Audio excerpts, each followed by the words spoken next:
Abandoning poor rejected Jack to nurse his wounded pride, Algernon mysteriously disappears from the city, with no other word than that he is off to the country for a little bun-burying. Now, unbeknownst to Jack, who innocently warns Algy that someday his friend Bunbury will get him into a great deal of trouble, Algernon has a very specific location in the country in mind. Intrigued by Jack's accounts of his ward, Cecily Cardew, Algernon Bunburies himself right down to Jack's country estate, determined to meet this delightful girl himself. And how does Algy gain entry to Jack's country house?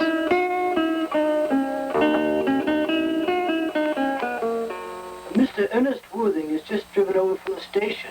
He's brought his luggage with him. Mr. Ernest Worthing, B4, the Albany, W. Uncle Jack's brother. Did you tell him Mr. Worthing was in town? Yes, miss. He seemed very much disappointed. I mentioned that you were in the garden. He said he was anxious to speak to you privately for a moment. Ask Mr. Ernest Worthing to come here. I suppose you had better talk to the housekeeper about a room for him. Yes, miss. I've never met any really wicked person before. I feel rather frightened. I'm so afraid he will look just like everyone else. He does. You are my little cousin Cecily, I'm sure. You are under some strange mistake. I am not little. In fact, I believe I am more than usually tall for my age. But I am your cousin Cecily. You, I see from your card, are Uncle Jack's brother, my cousin Ernest, my wicked cousin Ernest. Oh, I'm not really wicked at all, Cousin Cecily. You mustn't think that I'm wicked. If you are not, then you have certainly been deceiving us all in a very inexcusable manner. I hope you have not been leading a double life, pretending to be wicked and being really good all the time. No. That would be hypocrisy. Well, of course, I have been rather reckless. I'm glad to hear it. In fact, now that you mention the subject, I've been very bad in my own small way. I don't think you should be so proud of that, though I'm sure it must have been very pleasant. It's much pleasanter being here with you. I can't understand how you are here at all. Uncle Jack won't be back until Monday afternoon. That is a great disappointment. I'm obliged to go out by first train on Monday morning. I have a business appointment that I'm anxious to miss. Oh, couldn't you miss it anywhere but in London? No, the appointment is in London. Well, I know, of course, how important it is not to keep a business engagement if one wants to retain any sense of the beauty of life. But still, I think you had better wait till Uncle Jack arrives. I know he wants to speak to you about your emigrating. About my what? Your emigrating. He has gone up to buy your outfit. I certainly wouldn't let Jack buy my outfit. He has no taste in neckties at all. I don't think you will require neckties. Uncle Jack is sending you to Australia. Australia? I'd sooner die. Well, he said at dinner on Wednesday night that you would have to choose between this world, the next world, and Australia. Oh, well, that accounts. The accounts I've received of Australia, the next world, are not particularly encouraging. This world is good enough for me, Cousin Cecily. Yes, but are you good enough for it? Well, I'm afraid I'm not that. That's why I want you to reform me. You might make that your mission, if you don't mind, Cousin Cecily. I'm afraid I have no time this afternoon. Well, would you mind my reforming myself this afternoon? It is rather quixotic of you, but I think you should try. I will. I feel better already. You are looking a little worse. That's because I'm hungry. Oh, how thoughtless of me.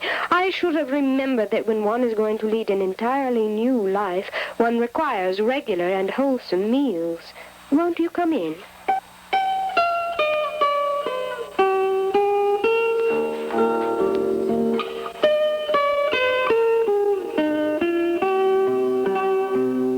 Another affectionate couple wanders into the now deserted garden and dallies.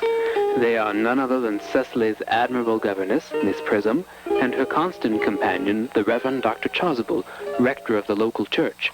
And who should meet them in the garden, unexpectedly returned from London and dressed in garb of deepest mourning? None other than Jack Worthing himself.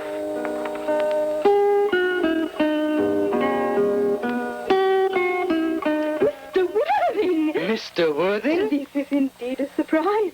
We did not look for you till Monday afternoon. I have returned sooner than I expected.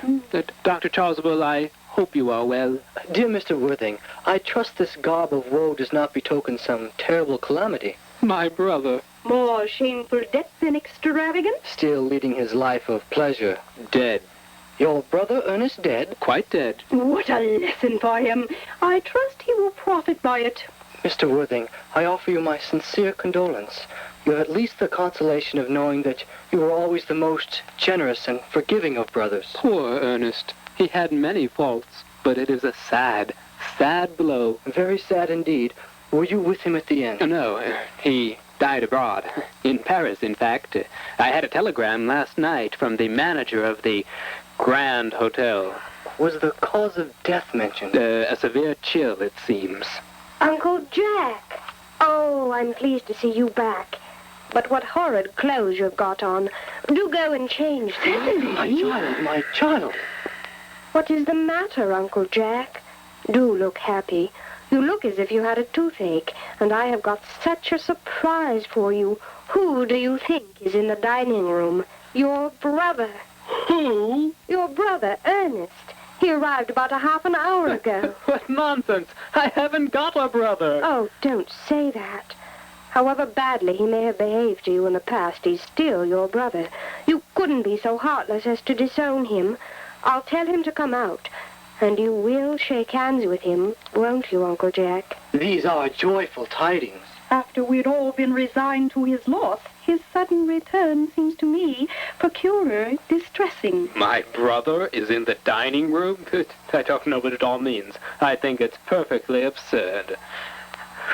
Good heavens! Brother John, I've come down from town to tell you that I'm very sorry for all the trouble I've given you and that I intend to lead a better life in the future.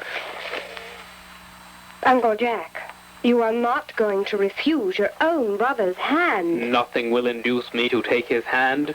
I think his coming down here disgraceful, and he knows perfectly well why. Uncle Jack, do be nice. Now, there is some good in everyone. Ernest has just been telling me about his poor invalid friend, Mr. Bunbury, whom he goes to visit so often. And surely there must be much good in one who is kind to an invalid and leaves the pleasures of London to sit by a bed of pain. He's been talking about Bunbury, has he? Yes. He's told me all about poor Mr. Bunbury and his terrible state of health. Bunbury. Well, I won't have him talk to you about Bunbury or about anything else. It's enough to drive one perfectly Of course, I frantic. admit that the faults were all on my side, but I must say that I think that Brother John's coldness to me is peculiarly painful. I expected a more enthusiastic welcome, especially considering it is the first time I have come here. Uncle Jack, if you don't shake hands with Ernest, I will never forgive you. Never forgive me. Never, never, never. Well, this is the last time I shall ever do it.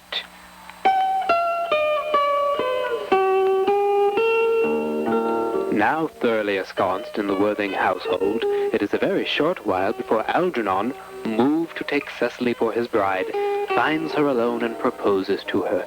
Cecily accepts, and then informs the elated Algernon of her secret motive in doing so. You must not laugh at me, darling, but it had always been a girlish dream of mine to love someone whose name was Earnest. There is something in that name that seems to inspire absolute confidence. I pity any poor married woman whose husband is not called Ernest. But, my dear child, you mean to say you could not love me if I had some other name? But what name? Oh, any name you like. Algernon, for instance. But I don't like the name of Algernon. Well, my own dear, sweet, loving little darling, I really can't see why you should object to the name of Algernon. It's not at all a bad name. In fact, it's a rather aristocratic name. Half the chaps who get into bankruptcy court are called Algernon. But seriously, Cecily, if my name was Algy, couldn't you love me? Well, I might respect you, Ernest. I might admire your character. But I fear that I should not be able to give you my undivided attention. Cecily, Your rector here is, I suppose, thoroughly experienced in the practice of all rites and rituals of the church? Oh, yes. Dr. Chasuble is a most learned man. He has never written a single book, so you can imagine how much he knows. I must see him at once, on a most important christening. I mean, on most important business.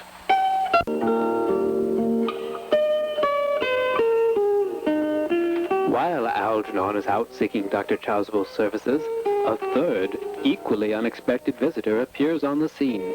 Gwendolen Fairfax, against her mother's wishes, secretly arrives at Jack's country house in order to be with her own true love, Ernest Worthing. Fortunately, Jack and Algy are both out. But not so fortunately, it is into Cecily's company that the butler directs Gwendolen. Pray let me introduce myself to you. My name is Cecily Cardew. Cecily Cardew? What a very sweet name. Something tells me we're going to be great friends. I like you already more than I can say, and my first impressions of people are never wrong. How nice of you to like me so much after we've known each other such a comparatively short time. Pray, sit down. I may call you Cecily, may I not? With pleasure. And you will always call me Gwendolen, won't you? If you wish. Then it is all quite settled, is it not? I hope so. Perhaps this might be a favorable opportunity for my mentioning who I am. My father is Lord Bracknell. You've never heard of Papa, I suppose? I don't think so. Outside the family circle, Papa, I am glad to say, is entirely unknown. I think that is quite as it should be. The home seems to me to be the proper sphere for the man, and certainly once a man begins to neglect his domestic duties, he becomes painfully effeminate, does he not? And I don't like that. It makes men so very attractive. Cecily, Mamma, whose views on education are remarkably strict, has brought me up to be extremely short-sighted. It's part of her system. So do you mind my looking at you through my glasses? Oh, not at all, Gwendolen. I'm very fond of being looked at. You are here on a short visit, I suppose? Oh, no, I live here. Really? Your mother, no doubt, or some other female relative of advanced years resides here also. Oh, no, I have no mother, nor, in fact, any relations. Indeed. My dear guardian, with the assistance of Miss Prism, has the arduous task of looking after me. Your guardian? Yes, I am Mr. Worthing's ward. Oh, it is strange. He never mentioned to me he had a ward. How secretive of him. He grows more interesting hourly. I am not sure, however, that the news inspires me with unmixed feelings of delight. In fact, if I may speak candidly... Pray do. I think that whenever one has anything unpleasant to say, one should always be quite candid. Well, to speak with perfect candor, Cecily, I wish you were fully 42 and more than usually plain for your age. Ernest has a very strong, upright nature. He is the very soul of truth and honor. I beg your pardon, Gwendolen. Did you say Ernest? Yes. Oh, but it is not Mr. Ernest Worthing who is my guardian. It is his brother, his elder brother. Ernest never mentioned to me he had a brother. Well, I'm sorry to say they've not been on good terms for a long time. Ah, that accounts for it. And now that I think of it, I've never heard any man mention his brother. The subject seems distasteful to most men. Cecily, you have lifted a load from my mind. I was growing almost anxious. It would have been terrible if any cloud had come across a friendship such as ours, would it not? Of course, you are quite sure it is not Mr. Ernest Worthing who is your guardian. Quite sure. In fact, I am going to be his. I beg your pardon? Dearest Gwendolen, there is no reason why I should make a secret of it to you. Our little country newspaper is sure to chronicle the fact next week. Mr. Ernest Worthing and I are engaged to be married. My darling Cecily, I think there must be some slight error. Mr. Ernest Worthing is engaged to me. The announcement will appear in the Morning Post on a Saturday at the latest. I'm afraid you must be under some misconception. Ernest proposed to me exactly 10 minutes ago. It is very curious, for he asked me to become his wife yesterday afternoon at 5:30. If you would care to verify the incident, pray do so. I never travel without my diary. One should always have something sensational to read in the train.